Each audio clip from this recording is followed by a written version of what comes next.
నను చేరవా చిరుగాలిలా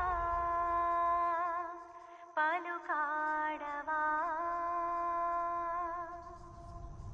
కలలే కన్నా నీ కోసం వరమై రావా నా కోసం అమ్మావు వెలుగై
నువ్వు ఇక్కడ ఉన్నంత వరకు దెయ్యం అది ఇదని ఏదో ఒక నాటకాలు ఆడుతూనే ఉంటావు. నిన్ను హాస్టల్లో జాయిన్ చేస్తాను, అప్పుడే దారికి వస్తావు. నోరు పోయి అక్క, నేను నిర్ణయం తీసుకుంటా అంతే. లోపలికెళ్ళు.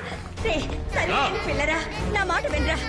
హాస్టల్ అది వద్దురా, పిల్ల మనతోనే ఉండలేరా. అక్కడ కూడా ఏవో నాటకాలు ఆడమని తెలిసిందో హాలిడేస్ కూడా ఇంటికి రానివ్వరు.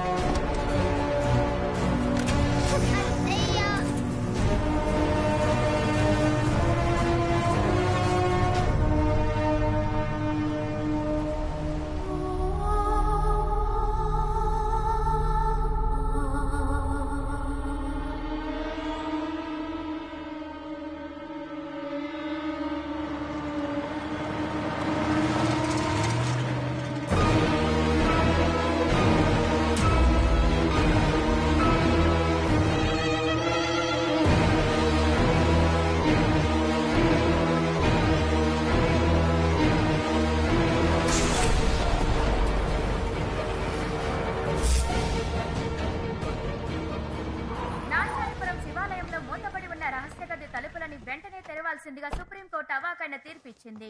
ఎన్నో ఏళ్లుగా జరుగుతున్న ఈ కేసులో జమీందార్ రాజశేఖర్ కు ప్రతికూలంగా, ఆ గ్రామ ప్రజలకు అనుకూలంగా తీర్పు వచ్చినందుకు గ్రామస్తులందరూ సంబరం చేసుకుంటున్నారు. 22 ఏళ్లకు మునుపు జమీందార్ రాజశేఖర్ తాళం వేసి ఉంచిన గర్భగుడిలోని రహస్య గది తాళాలను వెంటనే నాంచారపురం జిల్లా కలెక్టర్ కు అందజేయవలసిందిగా కోర్టు తమ తీర్పులో పేర్కొంది.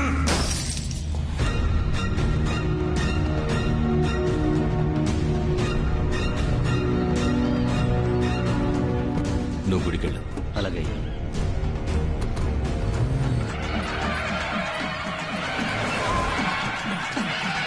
నమస్కారం అయ్యా. రండి కలెక్టర్ గారు. నమస్కారం సార్. నమస్కారం. నమస్కారం. మొత్తానికి సుప్రీంకోర్టు వరకు వెళ్లి రహస్య గది తలుపు తెరవడానికి పర్మిషన్ తీసుకున్నారు. ఏం చేయమంటారయ్యా, 25 ఏళ్లుగా జమీందారు గారు గదిని తెరవనివ్వలేదే. ఊరు పంచాయతీ కింద కోర్టు చెప్పింది విన్నందువల్ల సుప్రీంకోర్టు వరకు వెళ్ళక తప్పలేదు. రండి తలుపు తెరుద్దాం. ఆగండి, సుబ్రహ్మణ్యపురం వాళ్ళు రావాలి కదా. సుబ్రహ్మణ్యపురం వాళ్ళే ఆ సుబ్రహ్మణ్యేశ్వరుని 20 కొలుస్తారు. వాళ్ళ వంశం వాళ్ళే ఈ గుడిని కట్టారు.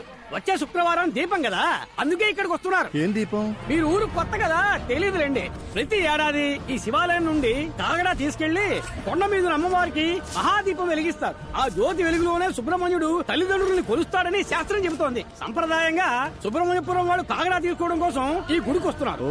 సరిగ్గా ఈ రోజు వాళ్ళు వచ్చే సమయానికి మనకి కోర్టు తీర్పు వచ్చేసింది కదా. ఆ ఊరు స్వామీజీ ముందే గది తలుపులు తెరవాలని ఊరు జనం ఆశపడుతున్నారు.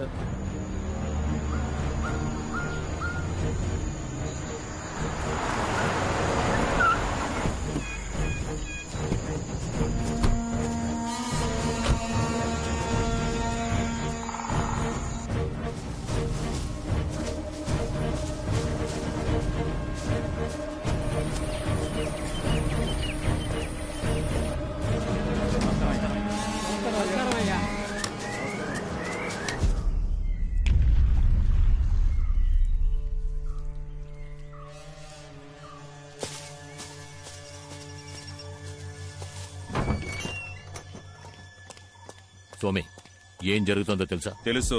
బుద్ధి లేని జనాలు తాళం వేసిన రూమ్ లో కోట్లు విలువ చేసే నగలు బంగారం ఉన్నాయనుకుని కేసుని ఇలా చేసి పారేశారు. అందులో ఉన్నది మట్టిగడ్డే. అందులో ఉన్నది ఏం స్వామి, అది అంతమై ఉంటుందిగా. దాన్ని అంతం చేయడం వదిలేయడం ఆ దేవుడి చేతుల్లో ఉంది. ఏమంటున్నారు? నేను చెప్పింది అర్థం కాలా? చేసిన దానికి శిక్ష తప్పదు అంటున్నా. నిన్ను సమర్థించి నేను తప్పు చేశాను. 22 సంవత్సరాలయ్యాయి. ఇప్పుడు ఎవరికేం తెలుసు? నాకంటే శక్తివంతుడు ఆ సుబ్రహ్మణ్యపురం స్వామీజీ. అతనక్కడ కాలు మోపగానే జరిగింది మొత్తం తెలిసిపోతుంది. నా ముందు నుంచకు పో.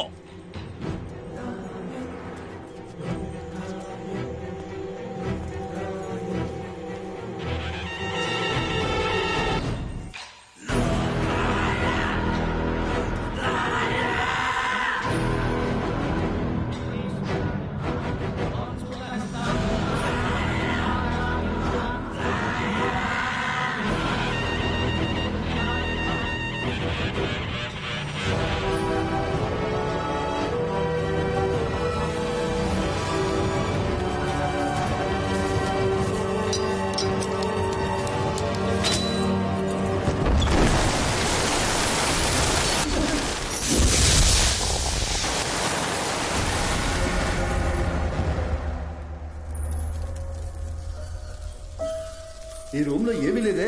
ఎందుకు జమీందారు ఇన్నాళ్ళు తాళం వేసి ఉంచారు? ఏమయ్యా, ఈ ఖాళీ రూమ్ కోసమా ప్రజలు కేసు పెట్టి సుప్రీంకోర్టు వరకు వెళ్లారు? చెప్పు. అయ్యా, మంచి వార్తే. మనం భయపడినట్టుగా రూమ్ లో ఏమీ లేదు.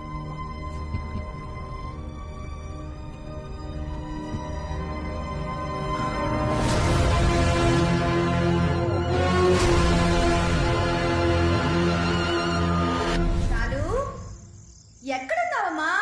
షాలు, షాలు, షాలు. పిన్ని, ఏంటి? షాలు ఎక్కడైనా మీకు కనిపించిందా? నా మొగుడు ఎక్కడా అని నేనే వెతకలేక చేస్తుంటే నువ్వొకటివి. షాలు.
షాలు, ఇక్కడేం చేస్తున్నావు? ఈ టేబుల్ కింద దాక్కున్న ఆటలేంటి? నేను ఎంతసేపటి నుంచి వెతుకుతున్నానో తెలుసా? రా, ఫోన్ చేద్దాం. మసు మరణం టప్పు తరుణం అతని పేరే మనకు శరణం మసు ఏంటమ్మా షాలుని జాగ్రత్తగా చూసుకోమని చెప్పి నేను నీకేగా అప్పగించి వెళ్ళాను. దానికన్నా నీకు టిక్ టాక్ ముఖ్యమైపోయిందా? వీడియోకి లైక్ పెడతావనుకుంటే నువ్వు ఫోన్ నీ కింద పడేస్తున్నావేంటి? నీ కోపం పొగర వల్లేని కట్టుకున్న ముగుడికి డైవర్స్ ఇచ్చేసి ఇక్కడ పిల్లతో ఒంటరిగా కష్టపడుతున్నావు. నువ్వు మాత్రం ఏంటి నీ మొగుడుతో ఉన్నా? వాడే నన్ను వదిలేసి పారిపోయాడే. నా రాత బాగోకే నీ పిల్లని చూసుకుంటూ నా తమ్ముడు పచ్చనే ఇలా బతుకుతున్నాను. కానీ నీ మొగుడు సంగతి అలా కాదుగా. మా అల్లుడు బంగారు కొండ. మీ చెల్లెలు నన్ను తరుముకొస్తోంది. ఈ రోజేంటి అరుస్తోందా కరుస్తోందా? అరుస్తూ కర్రతో వస్తుంది. నన్ను ఇరికించొద్దు. ఎక్కడికి చచ్చావు? నువ్వు మాత్రం ఈ రోజు నా చేతికి దొరికావో ఒకే దెబ్బ మళ్ళీ లేకపోతే ఊర్లో అందరి దగ్గర అప్పులు చేసి దానికి వడ్డీ కట్టాలని ఆస్తి అమ్మేశాడు. ఏదో అన్నయ్య కాళ్ళు పట్టుకొని ఇంట్లో మూలుంటాడని తీసుకొస్తే మళ్ళీ కుక్క బుద్ధి చూపిస్తున్నాడు. ఇప్పుడు నా చైన్ కాజేశాడు. దొంగ పంది. ఆయనకి వినిపించిందంటే చాలా ఫీల్ అవుతాడు. మొహం వాడికి సిగ్గు సరం లేదు. తీసుకున్న అప్పుని ఇంకో 4 రోజుల్లో ఆడు తీర్చలేదో నీ కూతుర్లా నేను డైవర్స్ ఇచ్చి పారినొక్తా. అప్పుడే అప్పులోడెవడు వడ్డీ కట్టి గిడ్డి కట్టని ఇంటి ముందు నిల్చోడు. మీ అత్త మామల కుటుంబం రాజకీయాల్లో మునిగి తేలింది. మీ మామగారు పోయాక మీ ఆయనకి అదే పోస్టింగ్ ఇచ్చేశారు. గెలిచి ఎమ్మెల్యే అయిపోతాడని అప్పో సప్పో చేసేశాడు. ఆఖరికి ఓడిపోయాడు. గెలిచే మొహం అది. నేను చెప్పేది సేట్ని ప్రస్తుతం దీంతో అడ్జస్ట్ అవ్వమను. ఏంటి కిట్టిబాబు గారు ఇది? సేటు జుబ్బా కుట్టివ్వమంటే మీరు వట్టి చెడ్డీ కుట్టిస్తే ఎలా? ఇది ఏ మూలకే? మీరు మాత్రం ఇంకో వారంలో ఫుల్ అమౌంట్ సెటిల్ చేయకపోతే సేటు మీ జమీందారు బావగారి మీద కేసు పెడతానంటున్నాడు. ఆయన మీద? అవును మరి. మీకోసం ఆయనే కదా పూచి సంతకం పెట్టింది. ఆయన ఎక్కడ పెట్టాడురా? ఆయన సంతకం నేనే కదా పెట్టాను. అంటే మిమ్మల్ని బొక్కలో తోస్తే జమీందారు గారు జామీన్ ఇవ్వలేరన్నమాట. జమీందార్ జామీన్? ఈ టైంలో ఈ రైమింగ్ ఇప్పుడు అవసరమా? ఏదో ఒక చక్కటి ఐడియా ఇవ్వరా? దీనికి ఒకే ఒక ఐడియా ఉంది. ఏంటి? సేటు గారు ఎప్పటి నుంచో ఈ అంతఃపురం మీద చుట్టూ ఉన్న ఖాళీ స్థలం మీద ఒక కన్నేశారు. జమీందారు గారితో మీరు ఏదో ఒకటి చెప్పి ఈ అంతఃపురాన్ని అమ్మేలా చేస్తే ఇందులో వచ్చే కమిషన్ అమౌంట్ తోనే మీ అప్పు మొత్తం తీర్చేయచ్చు. నేనే వడ్డీకి డబ్బులు లేక ఇల్లరికి పల్లుడుగా వచ్చాను. జమీందారుతో నన్ను చెప్పమంటున్నావే? ఆవిడ్ని మాట్లాడమని చెప్పండి. అది నాతోనే సరిగ్గా మాట్లాడదు. నా తరపున మాట్లాడుతుందా? నీ దగ్గర దాచడం ఎందుకు? పెళ్ళే ఈ ఏడాదితో 15 ఏళ్లు పూర్తవుతున్నాయి. ఇంకా ఫస్ట్ నైటే జరగలేదు. దాన్ని ముట్టుకోవాలంటే నేను అప్పు తెచ్చాలట. అయితే మరి అక్క ఇంకా ఫ్రెష్ గానే ఉన్నారా? చాలు, నువ్వు రాను బాగా అల్లరి చేస్తున్నావు. తినకుండా మానేయడానికి ఏదో ఒక రీజన్ చెప్తూనే ఉన్నావు. ఏమీ లేని ఇంట్లో దెయ్యం ఉంది భూత ఉందని డ్రామాలు ఆడడం స్టాప్ చేయి. లేదంటే నేను హాస్టల్ కి పంపించేస్తాను. ఐడియా. అంతఃపురంలో ఓ ఆత్మ తిరుగుతోందని మనమే పుకారు పుట్టిస్తే అందరూ వెళ్ళిపోతారు. అంతఃపురాన్నప్పుడు ఈజీగా అమ్మేయచ్చుగా. మరి దెయ్యాన్ని ఎలా రప్పిస్తారు? వాడిక్యం. నీ సెల్ ఫోన్ లో నువ్వు సెల్ఫీ తీసుకున్నప్పుడు నీ మొహాన్ని ఎప్పుడు చూసుకోలేదా? ప్లీజ్ నా కోసం నేను చెప్పినప్పుడు దెయ్యం వేషం వేసుకో. నా ప్రాబ్లమ్స్ అన్ని సాల్వ్ అయిపోతాయి. అయ్యో కొత్త ప్రాబ్లం వచ్చింది. నువ్వు వెళ్ళిపో. నేను వెళ్ళిపోతా.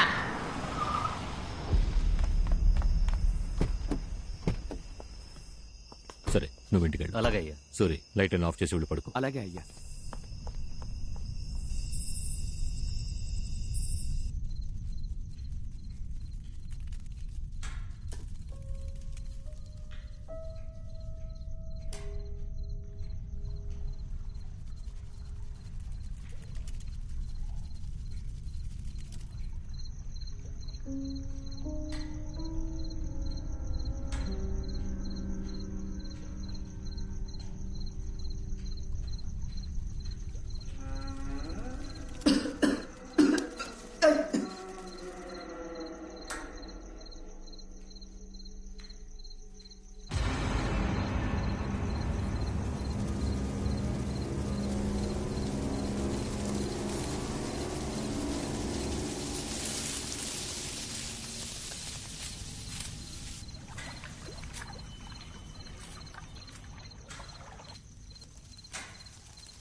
సూరి, రే సూరి,